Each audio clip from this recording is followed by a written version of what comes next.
Voilà, bonsoir à tous. On est heureux de vous retrouver pour la deuxième édition du cycle consacré à ce gros pavé, l'histoire de Montpellier. Et on a la chance d'avoir ce soir Pierre Chastan, qui est historien, comme beaucoup des participants à l'histoire de Montpellier, donc qui est paru chez Privat, et qui ne coûte que 30 €, je le dis parce que c'est pas très cher pour un livre aussi gros. Et il est donc médiéviste, et là, il va surtout nous parler de l'histoire du consulat montpelliérain au XIIIe siècle. Vous savez que le consulat, c'est une affaire très très particulière, et particulière à Montpellier, et pour ceux qui étaient là mardi, il en a été question dans la rencontre sur Marie de Montpellier. Il a été question un tout petit peu, parce que c'était quand même, on parlait d'une biographie romancée et non pas d'un livre d'histoire.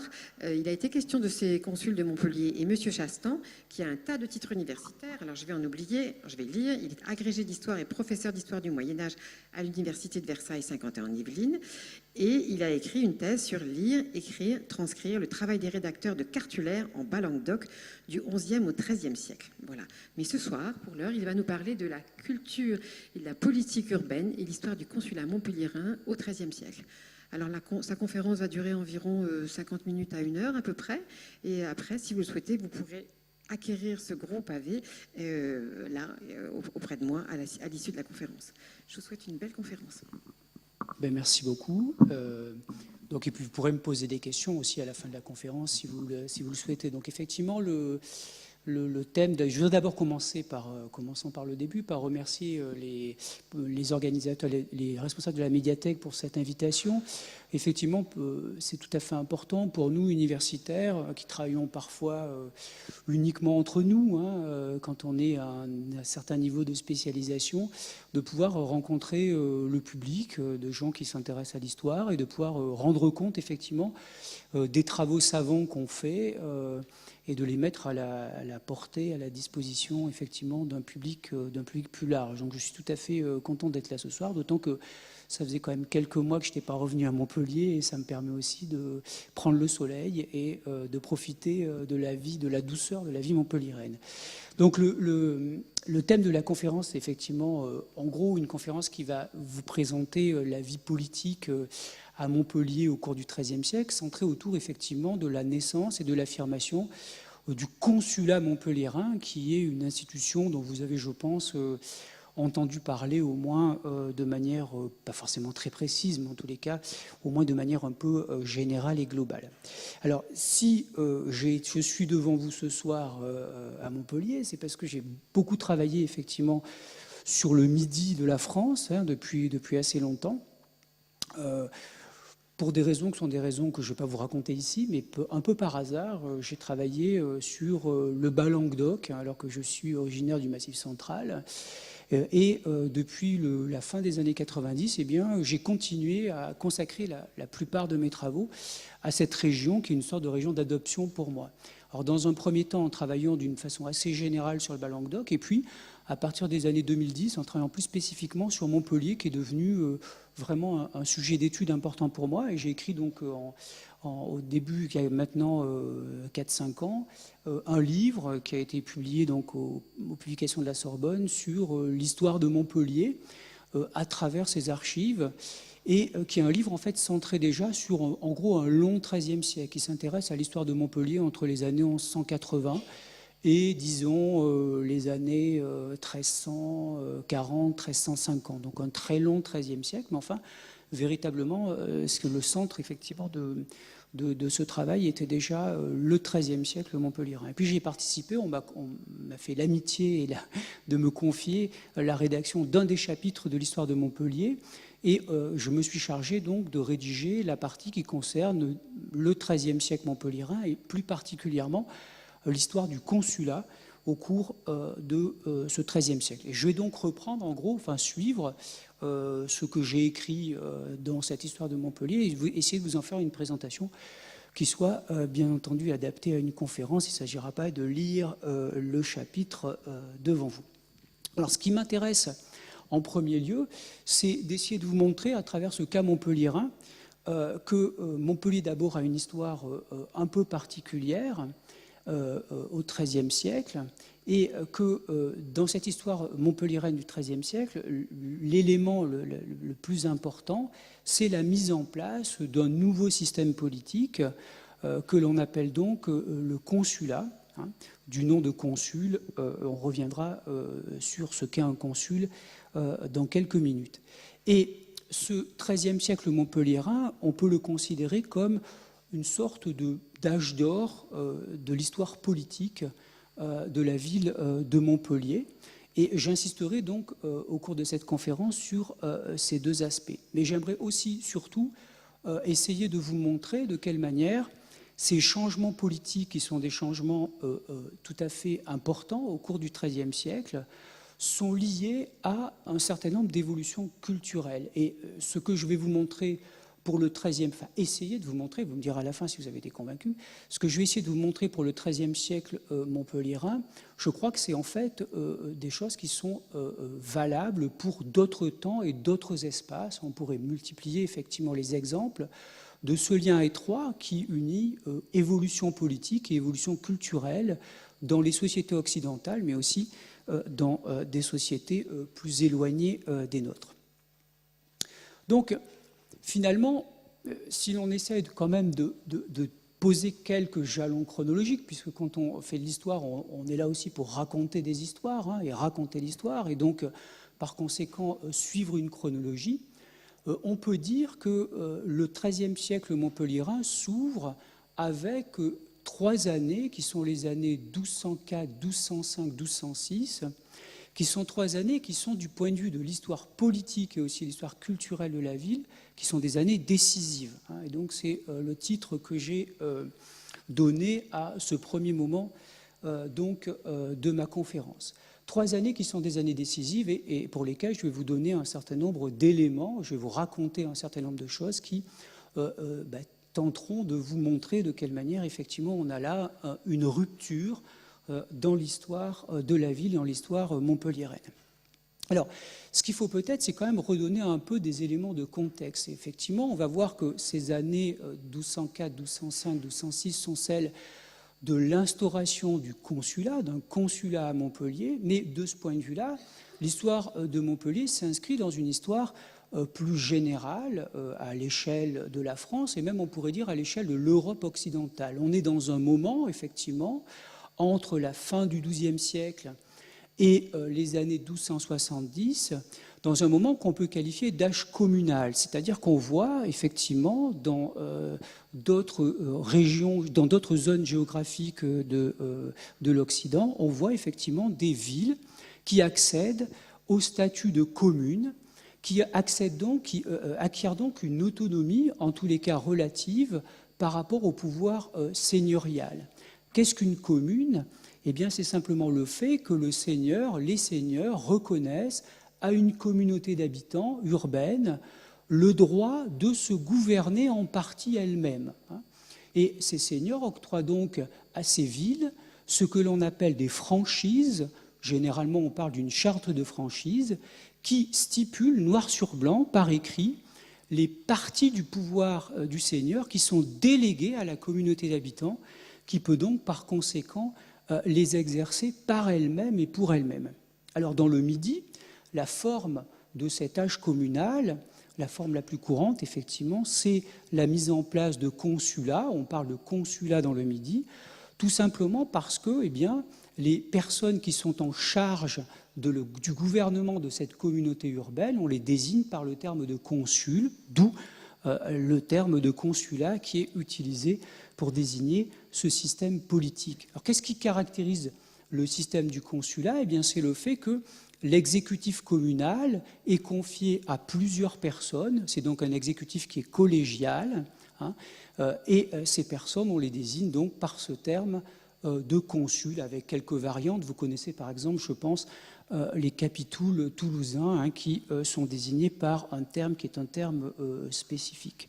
On a donc l'apparition d'institutions qui sont des institutions qui permettent à la ville de se gouverner elle-même, ou du moins de prendre en charge une part de son gouvernement. Alors très généralement, lorsque l'on regarde effectivement la sociologie de ce nouveau pouvoir qui émerge dans les villes, on se rend compte que ce sont les personnes appartenant aux grandes familles urbaines qui s'emparent de ce pouvoir communal et l'exercent au nom de la communauté. Avec, bien entendu, il faudrait nuancer selon les cas, mais cette domination effectivement des grandes familles est une sorte de constante.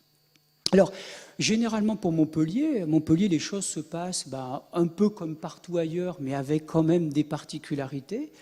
Généralement pour Montpellier, et vous connaissez peut-être cette expression, vous l'avez peut-être rencontrée dans les lectures, y compris dans des lectures d'ailleurs de livres qui sont des livres de vulgarisation, voire de littérature, on parle généralement du consulat montpelliérain de 1204. On trouve ça dans beaucoup de livres d'histoire, avec cette assignation de l'apparition du consulat à une date très précise, qui est la date de 1204. Alors on peut se poser effectivement 3 questions. D'abord, la première que j'aimerais poser, c'est est-ce que cette expression, elle est vraie ou fausse? Est-ce qu'elle est acceptable du point de vue historique? Est-ce que réellement le consulat montpelliérain apparaît comme ça, en 1204, de manière brutale, abrupte, subreptice? C'est la première question que je vais essayer de poser devant vous. Et puis, la deuxième question que j'essaierai de poser, c'est d'essayer de comprendre à quoi correspond cette évolution politique. Pourquoi est-ce que, effectivement, un consulat apparaît au début du XIIIe siècle à Montpellier? Et on va essayer aussi de se demander comment qualifier cette rupture qui est donc cette rupture du début du XIIIe siècle dans l'histoire montpelliéraine. Alors vous savez peut-être que on pourrait dire ce qui est l'événement déclencheur de ces événements du tout début du XIIIe siècle, c'est le fameux mariage de Pierre II d'Aragon avec Marie de Montpellier. Je pense que c'est une histoire que vous avez... Alors, on a dit tout à l'heure, effectivement, qu'il y avait eu une conférence sur Marie de Montpellier. C'est une histoire qui est assez connue et qui a été, depuis très longtemps, à la fois objet d'études historiques, mais aussi objet, effectivement, de récits littéraires et aussi de légendes dans un certain nombre de cas. Alors ce mariage de 1204, il est important pour au moins 3 raisons. D'abord parce qu'il referme la période antérieure qui était celle de la domination de la ville par la fameuse famille des Guillem de Montpellier, qui était donc seigneur de la ville depuis la fondation de Montpellier à la fin du Xe siècle.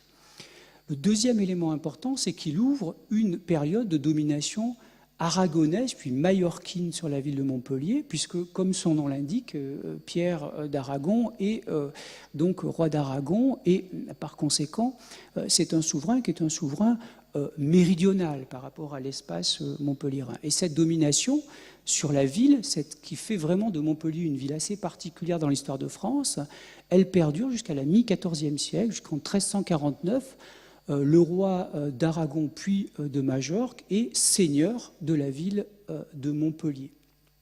D'où la relation un peu particulière de Montpellier avec le roi de France durant cette période. Et ce qui constitue le troisième élément important pour caractériser ce mariage, c'est le fait que le mariage va finalement révéler en un temps assez court, au cours de l'année 1204 et puis ensuite dans les 2 ans qui suivent, va révéler de manière assez rapide et dans un temps assez court des évolutions politiques qui sont en fait des évolutions anciennes. Mais le mariage agit comme une sorte de révélateur, un peu comme en photographie.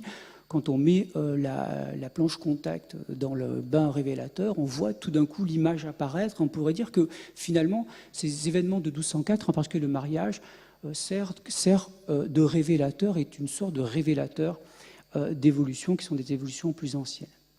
Alors effectivement, qu'est-ce que révèle ce mariage? Eh bien, il révèle que progressivement, la communauté des habitants de Montpellier a acquis un certain nombre de pouvoirs de se gouverner ou de participer au gouvernement de la ville. On imagine souvent le Moyen-Âge comme étant un temps durant lequel le pouvoir est uniquement entre les mains de seigneurs. Les choses sont très largement à nuancer.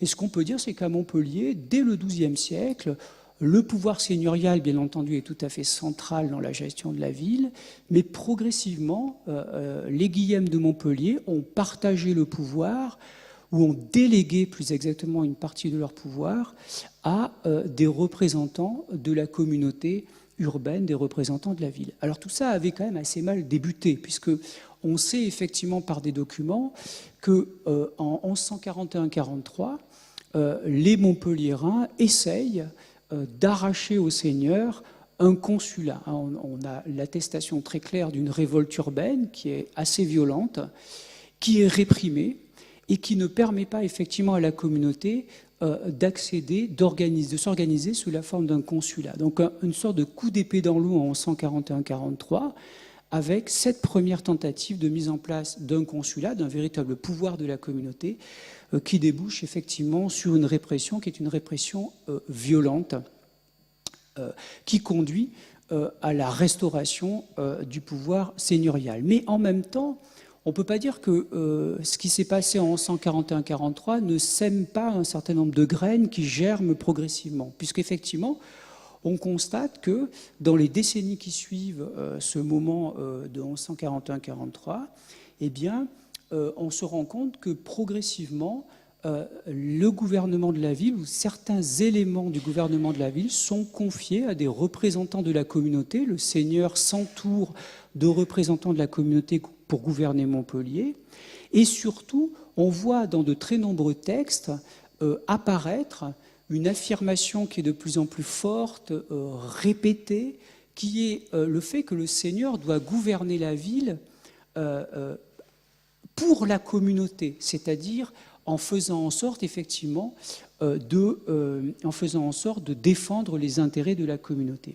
Alors cette participation des représentants de la communauté aux affaires de la ville, je vous ai mis quelques repères chronologiques, mais on va en citer un seul, c'est la mise en place en 1196, donc à la toute fin du XIIe siècle, de la commune clôture de la ville, qui est une institution qui est gérée par des officiers qui sont l'émanation de la communauté urbaine. Et la commune clôture, comme son nom l'indique, elle a pour fonction, c'est une administration qui a pour fonction de gérer l'entretien des murailles de la ville, des murailles qui entourent la ville de Montpellier. Donc on a, vous voyez, des signes qui sont des signes clairs d'une évolution, du fait que dès l'époque de Guillaume, eh bien, un certain nombre de prérogatives gouvernementales sont déléguées à des représentants de la communauté. Alors cette commune clôture de la ville, ces murailles de la ville, j'ai mis la reproduction des fameuses tours qui a hébergé pendant très longtemps les archives municipales de la ville, qui est la tour du Pin, qui était une des fortifications effectivement liées à cette muraille ceignant la ville de Montpellier. Donc, finalement, 1204, c'est un moment initial, c'est une crise dynastique, incontestablement, c'est-à-dire que c'est la fin du pouvoir des Guillaume de Montpellier, c'est le passage de la ville sous la domination du roi d'Aragon, puis des rois de Majorque, et dans un certain nombre de publications il y a quelques dizaines d'années, la question a été posée de savoir si ces événements, c'était plutôt une crise dynastique ou c'était on pouvait l'assimiler à une révolution bourgeoise ou communale. Alors il y a eu des débats entre un certain nombre d'historiens distingués qui se sont affrontés pour essayer de savoir quel était l'élément qui primait en fait des deux crises dynastiques ou révolutions communales. En définitive, ce qu'on peut dire, c'est que c'est les deux, mon capitaine. C'est-à-dire qu'à la fois, effectivement, on a un moment de crise dynastique, de changement de dynastie, la seigneurie de Montpellier passant entre les mains des rois d'Aragon puis de Majorque. Mais en même temps, il est incontestable que 1204 s'accompagne de mouvements sociaux et politiques, et que le peuple de Montpellier a participé aussi de manière active à ces événements des années 1204-1206. On en a effectivement des traces documentaires très claires. D'abord par le fait que les anciens protégés des Guillaume de Montpellier, des anciens seigneurs, sont bannis de la ville. On a des documents qui nous l'indiquent très clairement. Par le fait aussi que, immédiatement après, à partir des années 1205-1206, on voit apparaître des métiers qui accèdent au pouvoir, alors qu'auparavant, ces métiers étaient tout à fait à la marge du pouvoir seigneurial, donc des changements qui sont des changements aussi dans la sociologie du pouvoir. Et puis, le troisième élément qui est un élément important, c'est effectivement la mise en place institutionnelle du consulat. Donc en 1204, tout ça se concentre sur un temps qui est assez court en fait. Entre juillet et août 1204, les choses se précipitent, comme parfois, effectivement, on le voit dans l'histoire de l'humanité. Hein. C'est ça un événement en définitive. C'est un moment où les choses cristallisent et où le continuum de l'histoire se trouve effectivement véritablement bouleversé par un événement qui agit comme une sorte de révélateur. Tout se concentre donc sur quelques mois, disons juin, juillet, août 1204, avec ce mariage qui conduit à ce que le seigneur, à ce que le roi d'Aragon, Pierre II, octroie à la communauté une charte en faveur donc de la communauté urbaine et en particulier confirme dans cette charte les coutumes de la ville. Donc on a là un moment qui est un moment extrêmement important de la reconnaissance du droit urbain, de la reconnaissance effectivement de ce droit qui est un droit spécifique à la ville de Montpellier, un changement de dynastie, je vous l'ai déjà dit, et surtout l'apparition très rapide de 12 personnes que l'on appelle dans un premier temps les prud'hommes de la ville, qui sont en fait des protoconsuls. Hein. Ce sont les personnes qui sont en charge du gouvernement de la ville dans ce premier temps, effectivement, d'apparition du consulat. Et ce qui les caractérise, ces 12 prud'hommes, ces 12 probi homines, comme on dit en latin, ce qui les caractérise, c'est le fait qu'ils détiennent ce que l'on appelle en latin le ius statuendi, c'est-à-dire qu'ils ont le droit, ils ont un pouvoir de nature législative, ils ont le droit de légiférer pour la communauté. Donc vous imaginez que c'est un changement qui est un changement extrêmement important du point de vue de l'histoire politique. Alors, pour le moment, je suis en train de vous dire, bah ouais, le consulat, il s'installe en 1204, mais je vous ai dit, on n'a pas de consul dans la documentation. Les consuls, effectivement, ils apparaissent un tout petit peu plus tard. La première mention des 12 consuls de Montpellier, c'est en 1206, hein, où les premiers consuls sont attestés, mais ces consuls, en fait, ce sont les héritiers des prud'hommes de 1204. Hein. Il n'y a pas, de ce point de vue-là, de solution de continuité. Ce qui est très intéressant, c'est que dans les années 1205-1206, on voit apparaître la première formalisation d'un système électif pour désigner ces fameux consuls. Puisqu'une des questions qui se pose, effectivement, c'est de savoir ces consuls qui sont en charge de gérer la ville, comment les désigner? Qui de la communauté, ça c'est une question encore actuelle, hein, qui de la communauté doit se charger du gouvernement de la ville? Et en 1205, une première réponse est apportée à cette question. Alors, une des choses sur lesquelles aussi je voudrais inciter, c'est le fait qu'au Moyen-Âge, on vote tout le temps. À l'idée, effectivement, qu'on a aussi d'un Moyen-Âge qui est un Moyen-Âge qui ne repose que sur des systèmes autoritaires, seigneuriaux, verticaux, dans lesquels les personnes n'ont pas droit à la parole et sont soumis à des pouvoirs qui sont des pouvoirs strictement autoritaire, c'est une chose qui est tout à fait contestable. On vote sans arrêt, on vote au sein de l'Église, mais on vote aussi au sein des différentes communautés de métiers, communautés urbaines, enfin, on pourrait multiplier les exemples. Et de ce point de vue-là, le Moyen-Âge a été d'une inventivité, j'y reviendrai, extrêmement impressionnante du point de vue des grands systèmes électifs ou des grandes procédures d'élection qui pouvaient être utilisées et appliquées.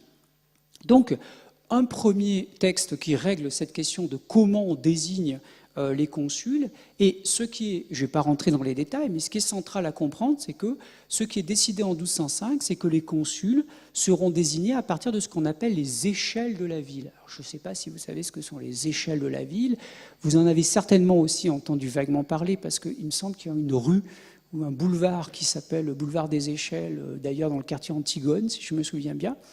Les échelles de la ville, c'est un système qui n'existe pas qu'à Montpellier, qui existe dans d'autres villes du Midi, qui consiste à répartir les différents métiers de la ville en 7 échelles qui correspondent aux 7 jours de la semaine. L'échelle du lundi, l'échelle du mardi, l'échelle du mercredi, l'échelle du jeudi. Je ne vais pas aller jusqu'au dimanche, mais ça s'arrête au dimanche. Et pour chaque jour de la semaine, ce sont les métiers du jour qui sont en charge de la garde de la ville. Donc ça veut dire que les échelles du lundi, elles gardent les murailles de la ville, elles gardent la ville le lundi. L'échelle du mardi, elle garde le mardi, etc., etc.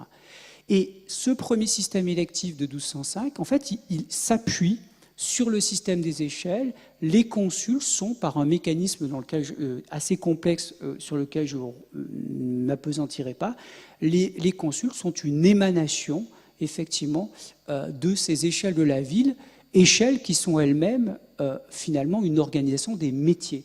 Donc on retrouve bien, effectivement, cette émergence du peuple de Montpellier, des métiers de Montpellier, qui progressivement acquièrent la possibilité, effectivement, un pouvoir gouvernemental, la possibilité de prendre en charge les affaires de la ville. Alors, ce qui fait que, en 1206, finalement, la ville de Montpellier, la communauté urbaine de Montpellier, a réussi à acquérir un pouvoir qui est un pouvoir très étendu, c'est le fait que le roi de Majorque, le roi d'Aragon, pardon, Pierre II, est endetté, a contracté un certain nombre de dettes auprès de la communauté urbaine, ce qui va conduire effectivement les consuls à être dans une situation de négociation qui leur est plutôt favorable et qui fait qu'en définitive, de 1204-1206 jusqu'à la fin des années 1230, la ville de Montpellier est une ville qui est relativement autonome par rapport au pouvoir supérieur.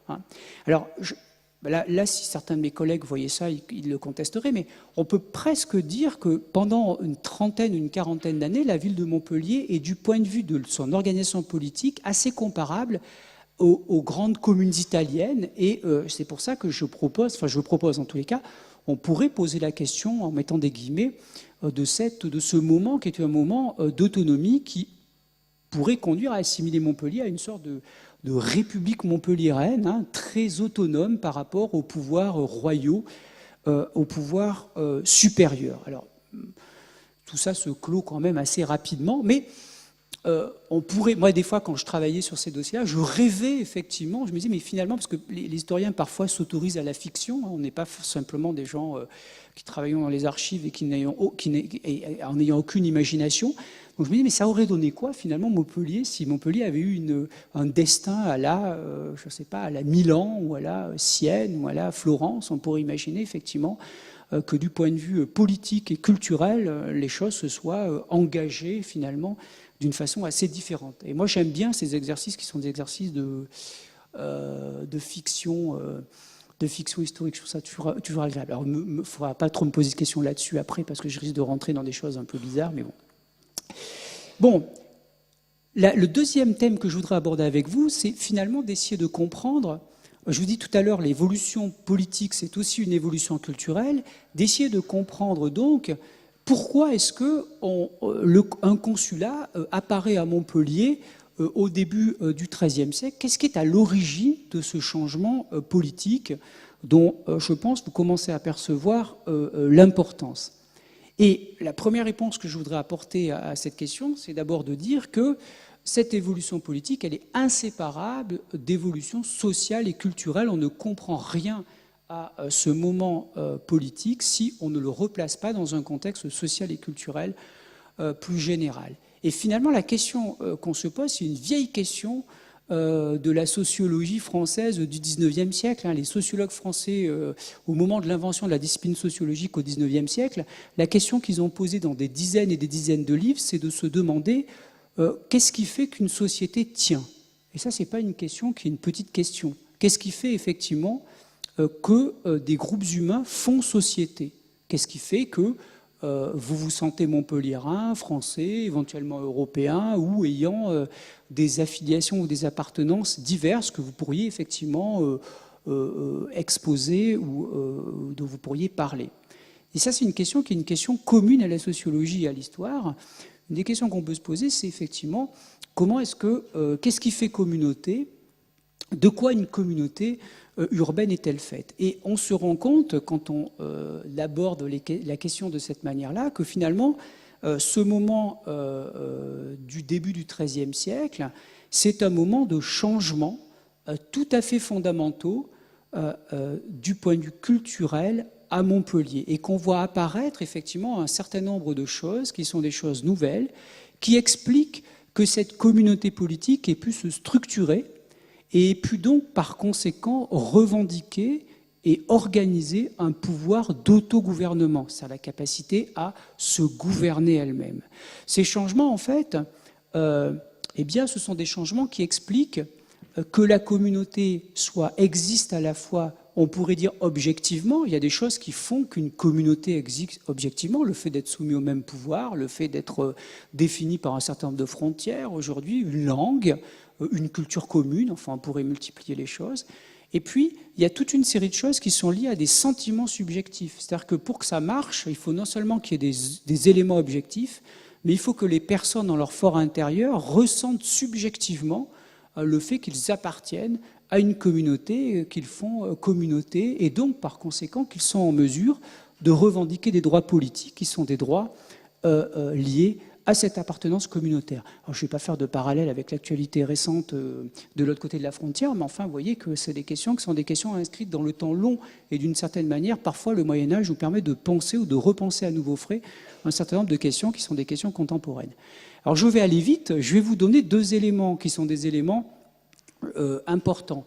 Le premier élément, me semble-t-il, qui définit cette communauté montpelliéraine au XIIIe siècle, c'est le droit. C'est le fait que c'est une communauté qui est unie par le fait qu'elle a un droit qui est un droit spécifique, qui est ce fameux droit défini par la coutume de Montpellier de 1204-1205 et quelques textes qui ont été ajoutés à la coutume. Les habitants de Montpellier sont soumis à un régime juridique qui est un régime commun, et c'est donc un élément qui est un élément important de l'existence objective de cette communauté.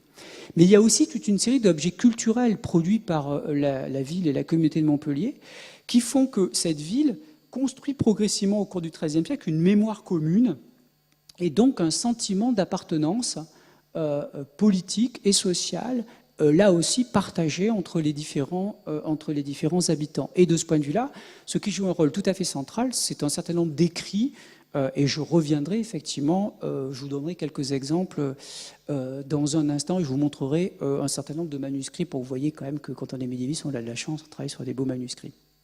Donc, commençons quand même par le droit. Le droit, c'est effectivement un élément qui est un élément central de l'existence de cette communauté montpelliéraine. Et les textes qui sont des textes donc qui désignent ce corpus juridique, je vous les ai mis là en latin, c'est le texte de consuetudines, le terme de consuetudines, donc de coutume, de statuta, statut, liberté, privilège, et bonus usus, qui est aussi une expression qu'on rencontre souvent, pour désigner donc l'ensemble de ces textes juridiques. Donc une désignation qui est une désignation plurielle. Hein. Souvent, les historiens du droit ont essayé de vraiment différencier ces termes les uns par rapport aux autres. Je pense qu'il faut plutôt les prendre ensemble et considérer que l'ensemble de ces textes, hein, textes coutumiers, textes statutaires, privilèges, forment effectivement un droit urbain qui est un droit auquel les habitants peuvent se référer. Alors ce droit, il règle quoi? Il règle surtout des affaires de droit privé, hein, les mariages, les pratiques testamentaires, les échanges commerciaux, etc. Mais il règle aussi un certain nombre de questions qui sont des questions qui ont plus trait à des questions quasi constitutionnelles, c'est-à-dire qu'il organise aussi les institutions dans la ville de manière à ce que ces institutions puissent fonctionner de façon satisfaisante. Mais il y a un troisième élément qui est un élément important. Le droit, parce qu'il existe, manifeste aussi la capacité de législation des consuls. Hein. Le droit, il existe parce que les consuls, pour une part, ont cette possibilité de légiférer. Donc le droit, c'est aussi une manifestation de la capacité qu'a la communauté à se donner ses propres règles par une délibération collective. Alors ces textes juridiques, très rapidement, ils sont enregistrés, et enregistrés de manière multiple, dans des manuscrits qui sont conservés pour une part ici, hein, aux archives municipales, qui sont d'abord des manuscrits de grand format, qu'on appelle les grands thalamis, hein, qui sont donc des grands registres, si vous préférez, qui sont tenus à jour, enfin, qui sont rédigés à partir de 1220. Et puis, ces grands manuscrits ont été complétés un peu plus tard, dans les années 1260, par un autre corpus de registres urbains, qui sont des petits thalamis, qui, comme leur nom l'indique, sont d'un format plus petit, et qui contiennent, alors non seulement ces textes juridiques dont je vous ai parlé, mais aussi des ordonnances consulaires, qui sont des textes qui règlent les affaires à l'intérieur de la ville, et aussi les serments des officiers, tous les textes sur lesquels les officiers de la ville prêtaient serment. Alors ça ressemble à quoi, tous ces beaux manuscrits? Eh bien, par exemple, j'avais une animation, elle marche, c'est super. On peut regarder par exemple le texte des coutumes de Montpellier dans un des manuscrits des Petits Alamis, qui est qui est un manuscrit conservé aujourd'hui à Nîmes. Alors je vous ai mis en haut le même texte dans un manuscrit des Grands Alamis qui est conservé ici dans cette belle maison aux archives municipales, le livre noir, et puis le même texte, vous voyez que c'est le même texte, hein, ça se ressemble d'ailleurs, qui a été copié dans un registre qui est plus petit, qui est un registre des Petits Alamis. Un autre Petit Alami, hein, puisqu'il y a beaucoup de manuscrits qui rentrent plusieurs manuscrits qui rentrent sous cette appellation, qui est un manuscrit conservé à la bibliothèque interuniversitaire section médecine de Montpellier, avec une magnifique initiale. Et ce que vous pouvez voir peut-être de votre place, c'est le fait que ces manuscrits des Petits Alamis sont, pour la plupart d'entre eux, il y a une exception, rédigés en occitan. Ce n'est pas du latin, c'est effectivement de l'occitan, et j'aurai l'occasion d'y revenir. Un autre exemple, toujours de Petit Alami, qui a atterri à la Bibliothèque nationale de France. Alors, je pourrais vous en faire l'histoire si ça vous intéresse. Et là, vous voyez, dans cette partie, c'est la partie des ordonnances urbaines, dans des textes qui sont des textes pris par la municipalité pour régler un certain nombre de questions qui sont des questions, en gros, de police urbaine. Et sur cette page, je l'avais cliché parce qu'il y a, une des ordonnances qui concerne la question de la régulation de la prostitution à Montpellier.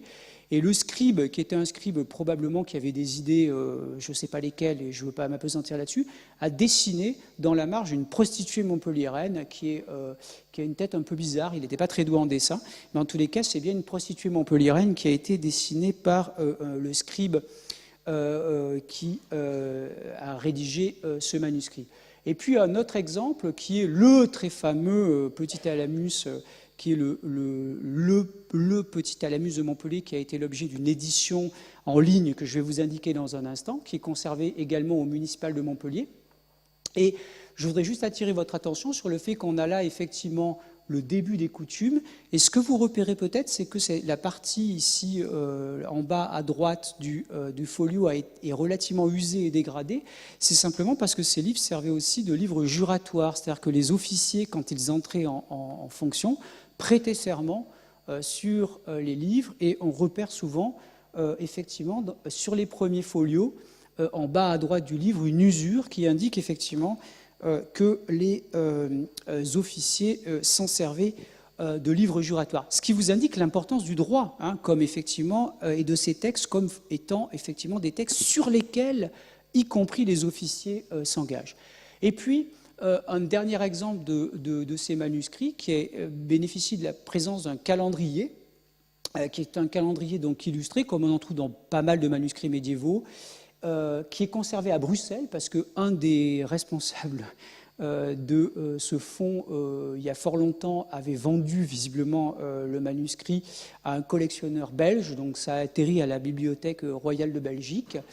Et ce qui est tout à fait important, je voudrais attirer votre attention sur le fait que ces livres, la présence du calendrier dans ces livres indique effectivement que ces livres définissent un temps qui est un temps commun à la communauté. Hein. Si on a la présence du calendrier, ce n'est pas simplement pour faire des belles enluminures et des illustrations, c'est aussi parce qu'on a la présence dans ces livres de calendriers qui définissent un temps qui est un temps effectivement commun à l'ensemble de la ville. Bon, donc le droit, mais aussi la mémoire, hein, qui se structure durant cette période, la mémoire urbaine, avec la rédaction de textes qui sont des textes qui racontent progressivement l'histoire de la ville, ou en tous les cas qui la notent au fur et à mesure qu'elle advient. Avec au départ simplement ce que l'on appelle des fastes consulaires. Je vous en ai mis un exemple ici dans un manuscrit. C'est-à-dire que dans un premier temps, finalement, ces textes mémoriels ou historiographiques, ils étaient très succincts. On notait le nom de l'année et puis le nom des consuls de l'année, parfois avec une annotation dans laquelle on rapportait un événement qui était survenu dans l'année. Vous voyez, des textes très secs. Ça correspond à une année. Hein. Et puis, progressivement, à partir du début du XIVe siècle, de ces fastes consulaires, commence à naître une véritable chronique urbaine, dont je vous ai mis ici un folio qui correspond, je vais fermer la parenthèse, à l'année 1343. Et là, je vous ai mis un seul folio, mais en fait, il y a plusieurs folios qui sont consacrés au récit des événements de cette année-là. Donc, vous voyez, la formation aussi de textes qui sont des textes qui fixent la mémoire de la ville. Donc, le droit, la mémoire, qui permet de faire communauté. Alors, je vous renvoie ici à la belle édition qui a été dirigée par mon collègue de Montpellier, Vincent Challet, qui est accessible en ligne. Hein, donc vous pouvez vous taper Petit Thalamus et vous pourrez aller lire, il y a la traduction, hein, les récits donc, de ces fastes consulaires, puis de cette chronique urbaine. Donc le droit, la mémoire et l'histoire, mais aussi un certain nombre de rituels civiques qu'on voit apparaître au cours du XIIIe siècle, hein, des entrées solennelles, des réceptions d'ambassade, qui permettent aussi à la communauté de se rassembler.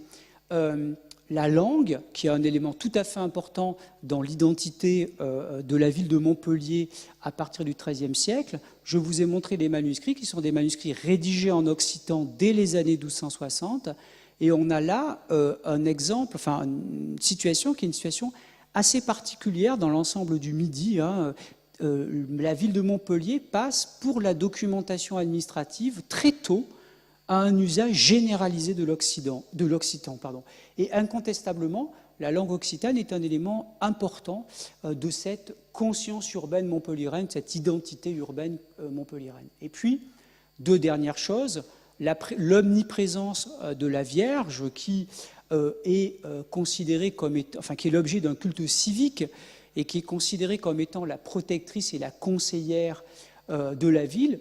Je vous ai mis ici une des miniatures qui ouvre un des manuscrits, un des petits thalamus conservés à la Bibliothèque nationale, où vous voyez la remise du thalamus, la remise du livre à la Vierge et à l'enfant par la communauté urbaine de Montpellier, et au milieu, bien enchâssé au milieu des représentants de la communauté, un personnage qui a donc une robe rouge, qui est un consul, puisque ce qui caractérise les consuls de Montpellier, c'est effectivement le port d'une robe de cette couleur rouge. Donc on a là effectivement un document qui est un document iconographique tout à fait intéressant. Et puis vous connaissez tous Notre-Dame des Tables, hein, qui est un sanctuaire dédié à la Vierge et qui est un sanctuaire qui a une fonction civique hyper importante à Montpellier dès le XIIIe siècle. Dernier point enfin qui construit cette identité montpelliéraine, c'est l'importance des marchands. Hein, Montpellier est très rapidement, dès la fin du XIIIe siècle, considérée comme une ville qui est une ville et d'ailleurs d'une certaine manière, c'est des choses qui perdurent, favorable au commerce, favorable à l'activité économique, favorable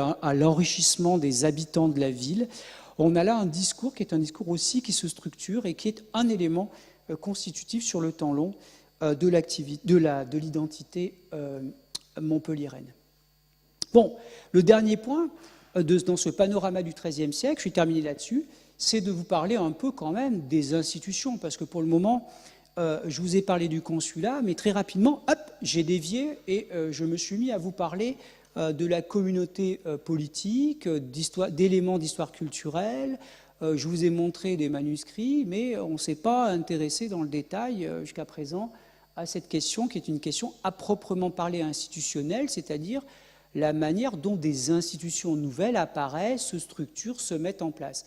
Et vous savez tous, je pense, et moi, plus je vieillis, plus j'y crois, hein, pour que les choses se passent bien, effectivement, dans la délibération politique, quelle que soit la taille de la communauté au sein de laquelle une décision doit être prise, ce qui est tout à fait important, c'est que l'organisation institutionnelle soit bonne. Hein. Quand on est dans des organisations qui sont mal conçues du point de vue institutionnel, eh bien, on rencontre toujours de grandes difficultés dans la prise de décision. Donc les questions institutionnelles, ce n'est pas simplement des choses qui intéressent, on va dire, l'histoire du droit et des institutions, c'est des choses tout à fait importantes pour comprendre l'histoire politique et l'histoire sociale des villes au Moyen-Âge et d'une façon plus générale, d'ailleurs, l'histoire politique et sociale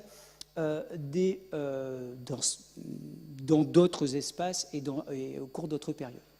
Alors, Montpellier est une ville qui est un peu bizarre parce qu'en fait, il y a un consulat, mais il y a deux juridictions. Hein. C'est-à-dire que la ville est séparée entre deux pouvoirs qui est, ici je vous ai mis la frontière qui est ici en bleu, avec d'une part cette partie-là de la ville qui est la partie principale, qui est soumise au pouvoir donc, du roi d'Aragon puis de Majorque, et puis ce qu'on appelle la pars antiqua de la ville, qui est soumise au pouvoir de l'évêque de Maglone jusqu'en 1293, puis qui passe sous le contrôle du roi de France à cette date. Donc vous voyez, il y a un consulat qui gère la ville, mais en même temps, il y a deux seigneurs à l'intérieur de cette ville, avec une séparation entre effectivement deux espaces juridictionnels. Et d'ailleurs, on a deux cours de justice, hein, la cour du recteur du côté de l'évêque, et la cour de l'évêque et puis ensuite du roi de France, et la cour donc représentée par un bail du côté du roi d'Aragon puis de Majorque. Donc c'est quand même une situation qui est une situation assez complexe, mais en même temps très commune au Moyen-Âge. Il ne faut pas imaginer qu'au Moyen-Âge, on a comme ça des pouvoirs dont les territoires sont véritablement séparés. On a très souvent des enchevêtrements qui rendent la compréhension du fonctionnement de l'histoire parfois assez complexe. Alors, la première chose sur laquelle je voudrais insister, c'est sur cette question de l'élection. Je vous en ai déjà un peu parlé, mais il faut quand même aller un peu plus loin. Je vous ai dit qu'en 1205, effectivement, on avait un premier texte qui réglait l'élection, et ce premier texte met fin au système antérieur, qui était un système de cooptation. Durant la période 1204-1205, ce qui semble avoir été pratiqué, c'est le fait que les 12 prud'hommes sortants désignaient leurs successeurs. Et puis, en 1205, effectivement, se met en place un mécanisme électif, c'est-à-dire qu'il est décidé de la manière dont on élira, enfin dont la communauté urbaine élira les consuls. Et ce mécanisme électif, il repose fondamentalement, je vous l'ai dit, sur les échelles, donc sur l'organisation de la ville en métiers. Et ça, c'est un élément qui est un élément central. On peut dire que les groupes qui sont les groupes, disons, portants de la structure politique de la ville, ce sont les métiers. Les métiers, c'est vraiment la base sociologique sur laquelle le consulat s'organise. Alors, finalement, ce mécanisme, cette procédure électorale, on la connaît vraiment bien qu'à partir des années 1240. À partir des années 1240, on la connaît bien parce que se fixe à ce moment-là une procédure qui est une procédure en deux phases, sur laquelle j'avais fait une présentation assez récente sur France Culture, qui est absolument incompréhensible tellement elle est complexe, donc je ne vous la présenterai pas ici. J'avais essayé de m'en sortir quand même à la radio. Donc en deux phases, vous n'avez pas besoin de la connaître dans le détail, juste savoir qu'effectivement cette élection elle se passe le 1er mars et que ces deux phases sont deux phases au cours desquelles ce ne sont pas exactement les mêmes personnes ou les mêmes groupes qui interviennent. Durant la phase 1 de l'élection, ce sont les échelles des métiers qui interviennent, et durant la phase 2, ce sont des représentants de l'universitas qui peuvent intervenir dans l'élection. Ce qui est fondamental à retenir, c'est le fait que ce qui s'est posé aux Montpelliérains au début du XIIIe siècle, la question qu'ils ont été obligés de résoudre, c'est la question de savoir comment on désigne des gouvernants. Est-ce qu'on désigne des gouvernants sur le principe qui est un principe dans lequel des individus vont décider avec un principe qui est celui qu'on pense être le meilleur aujourd'hui, une voix, un vote, ou est-ce qu'il faut réserver dans le processus électoral des représentations qui sont des représentations de groupes déjà existants, Et ça, c'est une question qui est une question hyper importante encore aujourd'hui. Effectivement, si on fait voter des gens, on se retrouve avec une Assemblée nationale où il y aura massivement des gens qui me ressemblent à moi, c'est-à-dire qu'ils vont être blancs, qui auront la quarantaine, cinquantaine, et qui auront des professions qui sont des professions de type cadre supérieur. Donc la question de savoir, effectivement, dans un processus électoral, qu'est-ce qu'on réserve à la représentation des groupes déjà existants, c'est une question importante. Et tout le processus, en fait, montpelliérain, un processus dans lequel il y a une sorte de mixte entre un principe dans lequel des représentants de l'universitas interviennent et un principe dans lequel les groupes pèsent de manière différenciée. Et en particulier, ils pèsent de manière différenciée parce que les sièges sont réservés prioritairement et de manière, selon un modèle probabiliste, à certains métiers majeurs. Donc il y a à la fois une participation de la communauté à l'élection, mais en même temps, il est décidé par avance que certains métiers auront plus de pouvoir dans le résultat final que d'autres. Donc un système qui est un système complexe, mais en même temps tout à fait intéressant. Alors ce consulat montpelliérain, en fait, il s'organise en 3 niveaux, comme la plupart des communes du XIIIe siècle. Il y a à la fois ce niveau des 12 consuls, dont on a parlé, désignés par ce système un peu compliqué. Il y a ce qu'on appelle le conseil, donc les 12 consuls qui réunissent les personnes qui vont les aider à prendre un certain nombre de décisions. Et puis il y a le niveau inférieur, qui est ce qu'on appelle le parlement, c'est-à-dire le fait que les gouvernants de la ville peuvent, s'ils ont une décision hyper importante à prendre, convoquer au son des cloches de Notre-Dame-des-Tables l'ensemble des citoyens de la ville pour qu'ils prennent part à la discussion. Donc ces 3 niveaux qui ne sont pas spécifiques à Montpellier. Mais en même temps, au XIIIe siècle, au même temps que le consulat se met en place du point de vue institutionnel, on assiste aussi à l'organisation progressive des métiers dans un temps qui est un temps qui est le même, la chronologie est à peu près la même, avec une organisation progressive. Dans un premier temps, il semble qu'on ait eu à Montpellier un double système, enfin il semble, c'est même certain, on a eu un double système dans l'organisation des métiers dans la ville, avec la désignation à la fois de personnes que l'on appelle des gardes des métiers, ce qui correspond au terme de custodes dans les textes latins ou de gardas dans les textes en occitan, qui sont des gardes nommés par le consulat, donc avec un fort contrôle des consuls et du consulat sur les métiers, puisqu'ils ont la possibilité de nommer des gardes, et parallèlement d'autres personnes que l'on appelle probiomines ou prohommes, qui sont donc les prud'hommes des métiers, qui, eux, sont désignés par les hommes du métier. Donc, vous voyez, des métiers qui s'organisent à 2 niveaux, un niveau qui est contrôlé par le consulat et un deuxième niveau qui, lui, est un niveau qui appartient à une désignation qui est une désignation interne au métier.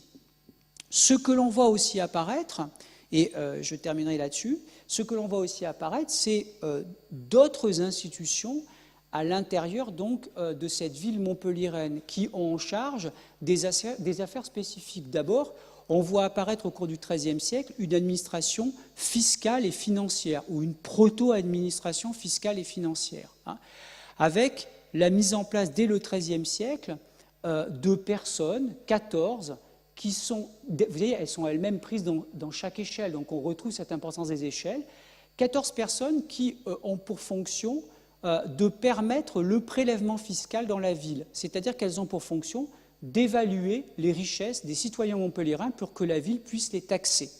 D'accord ? C'est un peu comme si, effectivement, vous aviez des enquêteurs qui venaient vous demander de déclarer vos revenus et votre patrimoine, mais que les enquêteurs, ce soient des personnes qui ont été désignées dans le cadre d'une commune, dans le cadre communal. Alors, ces 14 personnes, on les désigne à partir de la fin du Moyen-Âge, du XVe siècle, les 14 de la Chapelle, mais au XIIIe siècle, on les repère simplement, pas avec cette appellation-là, mais simplement comme étant 14 personnes en charge de cette évaluation. On voit apparaître aussi un personnage qui est un personnage important dans la mise en place de cette structure fiscale et financière, qui est le clavers de la ville. Le clavers, ça vient effectivement de clé, c'est celui qui a les clés du coffre. Le clavers, c'est l'officier qui est en charge des questions financières dans la ville, et il gère donc les finances de la ville. Et on sait qu'à partir de 1293, il doit rendre des comptes écrits pour justifier effectivement de sa bonne gestion, et surtout, sa gestion est auditée tous les ans, annuellement, entre le 1er et le 25 mars, puisque vous vous souvenez que le 1er mars, on élit les nouveaux consuls, le 25, ils entrent en fonction, et donc on est dans une période qui est une période au cours de laquelle la situation financière est auditée de manière à ce que, effectivement, la gestion du clavers puisse être, la bonne gestion du clavers puisse être vérifiée. Alors ça veut dire par conséquent que la ville, et c'est vrai pour Montpellier, mais c'est vrai pour les villes d'une manière générale, est un lieu d'expérimentation fiscale assez intéressante au Moyen-Âge. On pense que la fiscalité, c'est l'État, mais dans un premier temps, la fiscalité, c'est bien davantage les villes. Les villes ont des prérogatives fiscales, et on peut même dire que si on regarde la façon dont se construit la fiscalité étatique au XIVe siècle, pour une part, l'État prend modèle sur des villes, et Montpellier, de ce point de vue-là, est une ville qui est tout à fait intéressante. Et puis le dernier point, c'est quand même, et je terminerai là-dessus, c'est le développement extrêmement important au XIIIe, XIVe siècle, mais au XIIIe siècle en particulier, de la commune clôture, dont je vous ai dit qu'elle avait été fondée en 1196, qui est donc en charge de la gestion des murailles de la ville. Alors tout ça, très bien. Je vous rappelle quand même que les murailles, c'est un élément aussi fort de l'identité urbaine, un monument qui finalement matérialise l'existence même de la ville en tant qu'espace et territoire. Donc la commune clôture a en charge l'entretien des murailles, elle a en charge aussi la gestion de l'espace de ces murailles, puisque cet espace n'est pas uniquement occupé par du bâti, c'est un espace assez complexe dans lequel à la fois il y a des activités et des personnes qui habitent, on pourra revenir là-dessus si ça vous intéresse, mais surtout, et c'est sur ça que je voudrais insister, la commune clôture devient, au cours du XIIIe siècle, un élément, une institution auquel les Montpelliérains s'identifient de manière extrêmement forte. En témoigne le fait que la commune clôture est l'objet de la part de Montpelliérains de legs, qui sont des legs extrêmement importants. Les fonds des testaments montpelliérains, des Montpelliérains du XIIIe siècle, XIVe siècle, sont pour une grande part conservés dans les fonds de la commune clôture. Donc des legs qui sont des legs importants, qui conduit la commune clôture à fonder un certain nombre de chapellénies, donc à employer des chapelains qui viennent prier pour la mémoire des personnes qui leur ont fait des legs. Donc, vous voyez, une activité qui va bien au-delà de l'entretien des murailles, qui est une activité qui, finalement, c'est une sorte d'institution du salut, j'allais dire du salut public, c'est presque ça, d'une forme de salut, en tous les cas, pour les membres de la communauté de la ville.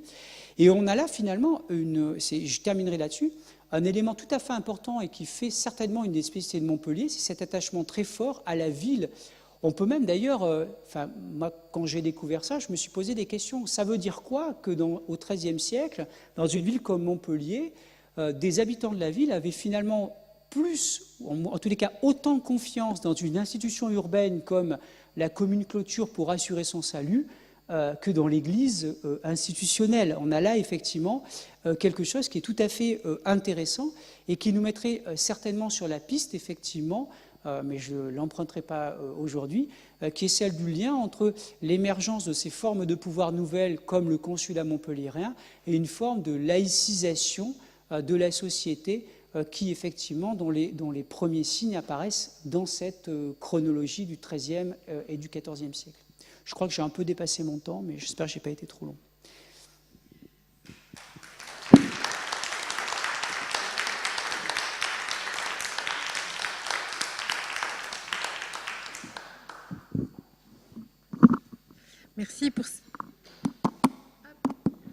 Merci pour cette conférence érudite et claire et qui, je trouve, bat en brèche quelques idées reçues. Le Moyen-Âge n'est pas, pour reprendre un mot dont on parle beaucoup en ce moment, un bordel inorganisé. C'est effectivement, c'est très, très... Il y a beaucoup d'organisations, à différents niveaux. Donc c'était vraiment intéressant. Et je trouve que ça remet un peu les pendules à l'heure sur ce que c'est que le Moyen-Âge. C'est pas un âge obscurantiste. Pas du tout, effectivement. Voilà, je suis prêt à répondre à toutes vos questions, à partir du moment où elles concernent la conférence, pour le reste. N'hésitez pas, n'ayez pas peur de poser des questions en vous disant « je ne vais pas poser la question parce que je ne sais pas, ou je ne suis pas légitime pour le faire ». Allez-y, il n'y a pas de question saute. Moi, je cherche une précision. C'est vrai qu'on a lu pendant très longtemps que la commune clôture avait été bâtie en 1196. Et puis, après, on a lu, parmi les historiens, de la Drac ou autres, qu'en définitive, c'était bien sous les Aragons, c'est-à-dire en 1204, au moins, qu'elle avait été commencée à être construite. Parce que, en plus, on a découvert des textes montrant l'achat des pierres de Connelle et qui ont été faites justement en 1204-1205. Alors j'aimerais savoir, vous, quel est votre point de vue? Alors non, mais je suis tout à fait d'accord. En fait, quand je dis 1196, c'est le texte qui institue la commune clôture, c'est-à-dire la commune clôture comme institution, c'est-à-dire pas les murailles. Quand je parle du texte de 1196, c'est un texte qui nous dit, le Seigneur décide que désormais, la commune clôture sera gérée par 7 ouvriers qui sont les émanations des échelles de la ville.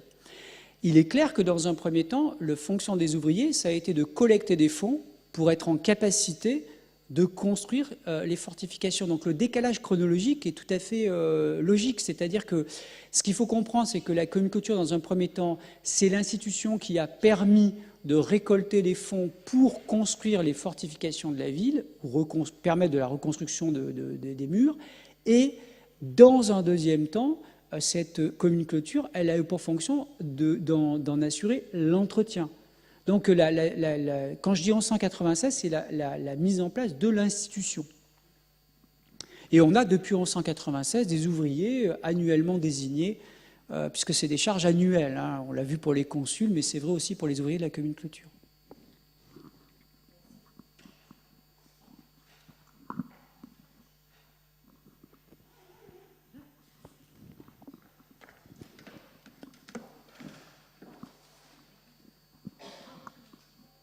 Dans tout ce que vous avez exposé, n'apparaît pas l'autorité du roi. Il a son avis à dire pour tout ça, je pense. Alors, c'est quelque chose qu'on ne comprend pas bien. Alors, effectivement, là, le roi est absent, hein, parce que je suis centré sur le consulat.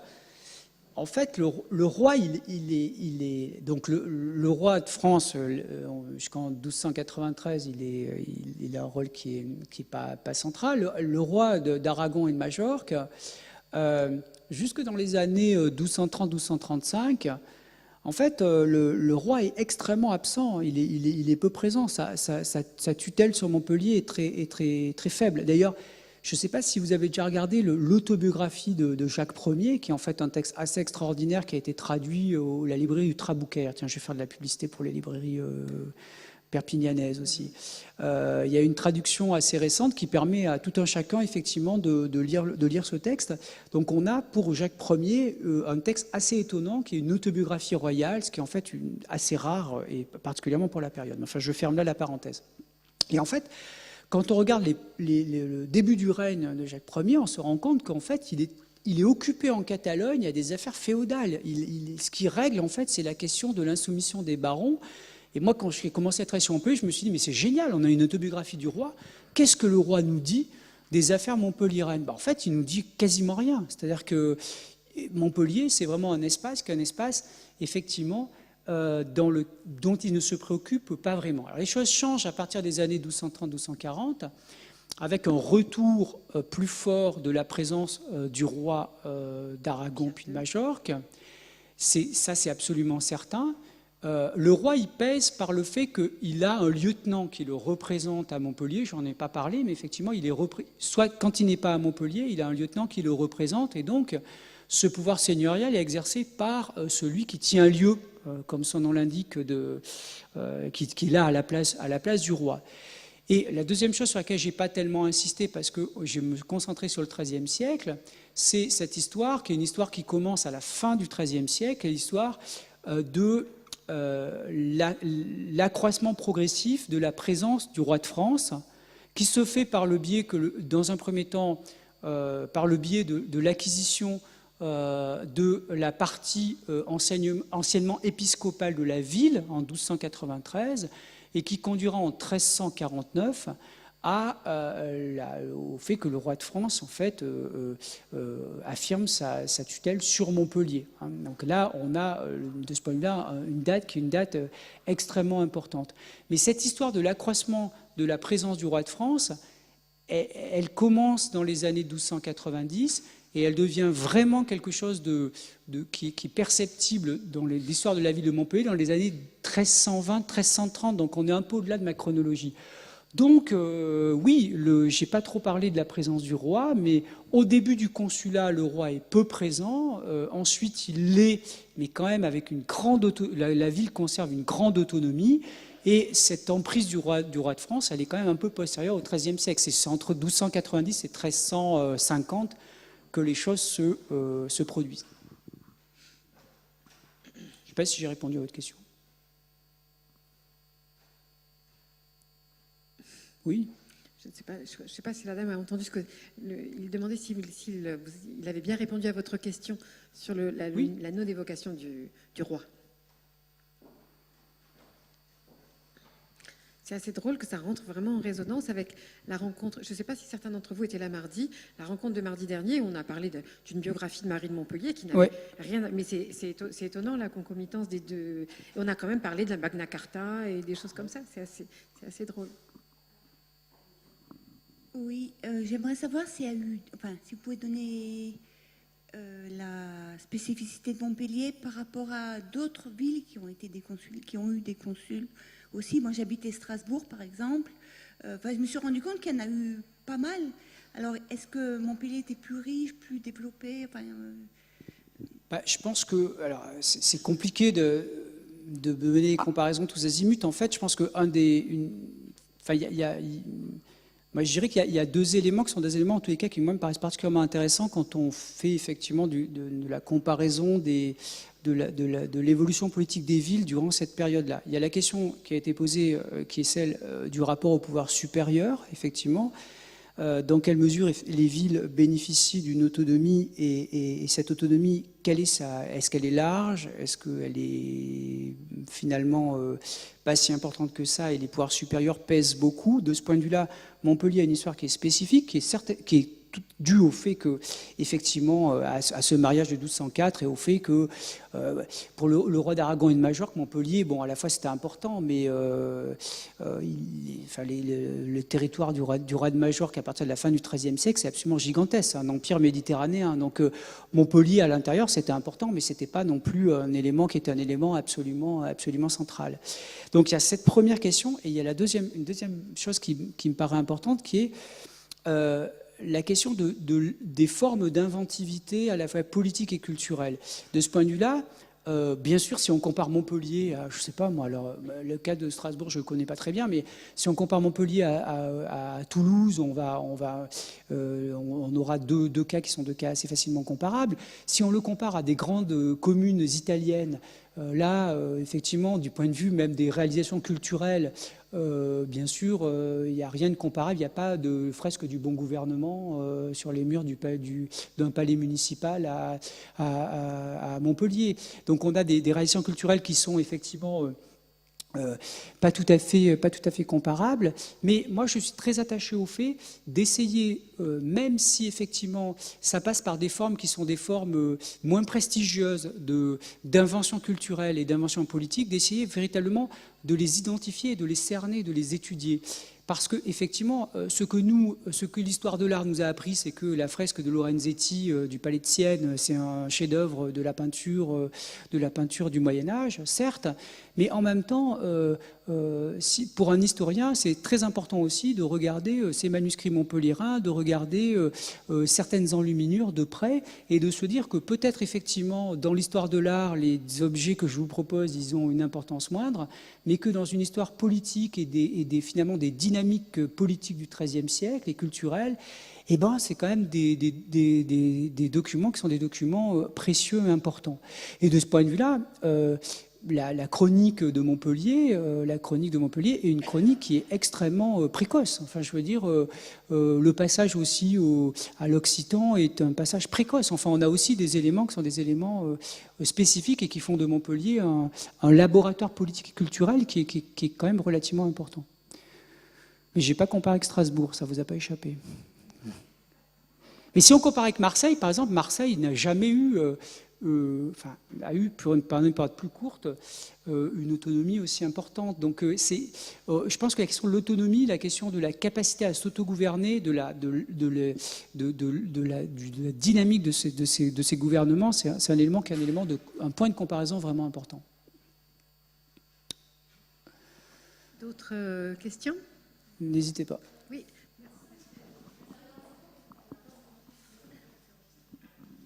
Bonsoir. Dans l'histoire de Montpellier, il y a Montpellier-Ré, et là où il se passe Montpellier-Ré. Alors, en fait, l'histoire de Montpellier, c'est l'histoire d'une fondation qui est une fondation un peu particulière, puisque Montpellier est une ville fondée à la fin du Xe siècle. C'est pas une ville qui a un passé romain. Alors, il y a d'autres exemples. Par exemple, Perpignan, c'est pareil. C'est une fondation comtale de la fin du Xe siècle.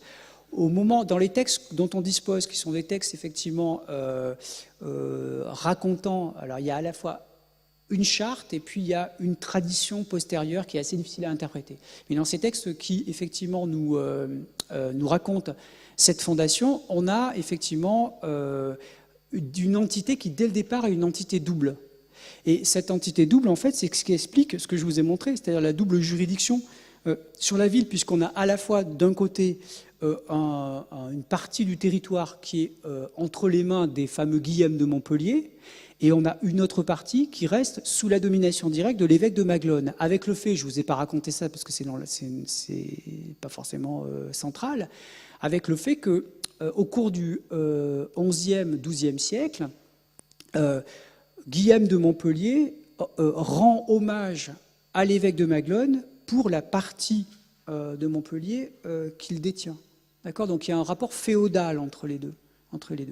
Mais vous avez tout à fait raison de poser la question, puisqu'effectivement, ce que je vous ai montré là, avec cette double juridiction, ces deux territoires qui séparent l'écusson, c'est effectivement une des conséquences de cette fondation, qui est une fondation un peu complexe, dans laquelle on a ces deux entités.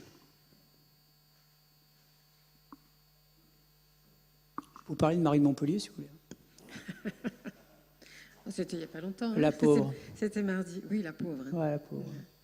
Mais quand même, elle a quand même été capable de traverser toute Elle est morte à Rome. Hein, oui, toute l'Italie, ouais. d'aller trouver le pape, de lui dire « je veux ma seigneurie enfin, et je veux mon petit ». Je dirais l'avoir dit, mais enfin, Pierre II, c'était quand même pas un gars très élégant, quoi. Non, mais tous les hommes de Marie, hein, il n'y en a aucun, il n'y en a pas un pour acheter l'autre. Hein. Si vous voulez, en fait, c'est intéressant. Bon, alors après, il faudrait le lire dans une édition critique parce qu'il faudrait le remettre en perspective. Mais il y a un petit livre de Julien Rouquette qui a dû paraître en 1914 qui raconte une espèce de...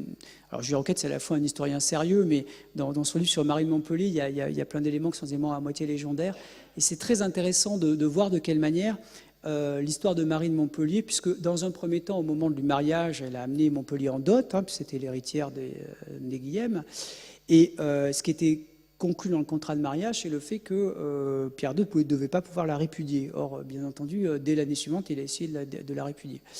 Et c'est très marrant de voir comment, là-dessus, a été construit, alors il faudrait en suivre les linéaments historiques, mais a été construit une sorte de légende sur Marie de Montpellier comme étant l'incarnation de la ville de Montpellier et finalement comme... ayant été d'une certaine manière bafouée par la manière dont son mari l'a traité. Et alors le livre de Julien Rouquette, qui est quelqu'un qui est un savant, hein, qui a édité des textes médiévaux, de nombreux textes médiévaux à la fin du XIXe siècle, début du XXe siècle, développe effectivement cette thématique qui est cette thématique autour de Marie de Montpellier, alors avec une perspective historique sérieuse, solide, mais avec cette orientation qui est dans un sens tout à fait intéressante. D'autres questions ? Pardon ?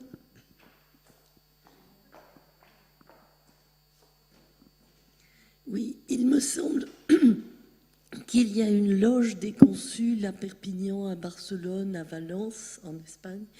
Est-ce que c'est une structure qu'on retrouve dans ces villes méditerranéennes et du domaine d'Aragon? Enfin, je ne sais pas si Valence était dans le domaine d'Aragon. C'est un système politique qu'on retrouve effectivement, qui est la forme que prend le mouvement communal dans le Midi. Donc c'est pas spécifique, c'est pareil. Dans un premier temps de l'histoire des communes italiennes, on a des communes qui sont des communes consulaires avec des consuls. Hein. Ce qui caractérise en fait ce système consulaire, encore une fois, c'est ce que je vous ai dit, c'est le fait que c'est un pouvoir qui est un pouvoir incarné par non pas une personne, mais plusieurs personnes, et qui vont être, selon les systèmes, avec des variantes locales, désignés par des mécanismes qui sont des mécanismes électifs. Alors l'histoire des communes italiennes, c'est un peu plus compliqué, puisque le système se grippe relativement rapidement.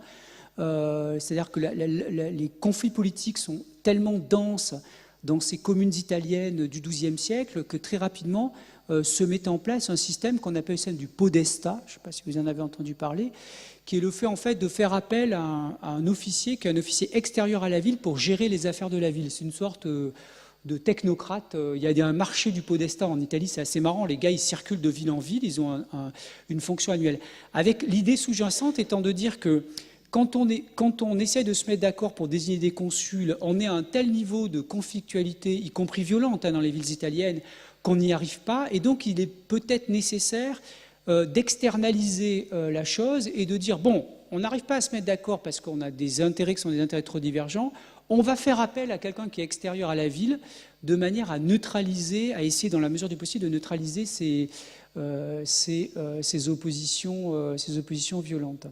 Donc ce n'est pas un système qui est spécifique à Montpellier, on le retrouve effectivement dans le domaine catalano-aragonais, on le retrouve en Aquitaine, enfin dans le Midi toulousain, on le retrouve en Provence pendant une période relativement courte, et on le retrouve donc dans l'Italie centro-septentrionale pendant une période aussi qui est une période courte avant l'apparition, avant la mise en place des podestas. Je ne sais pas si j'ai répondu. Ouais. L'heure s'avance, je crois qu'on va s'en tenir là. Donc si vous le souhaitez, les livres sont à la vente, là, à la sortie. Voilà. Merci à vous. Hein. Merci.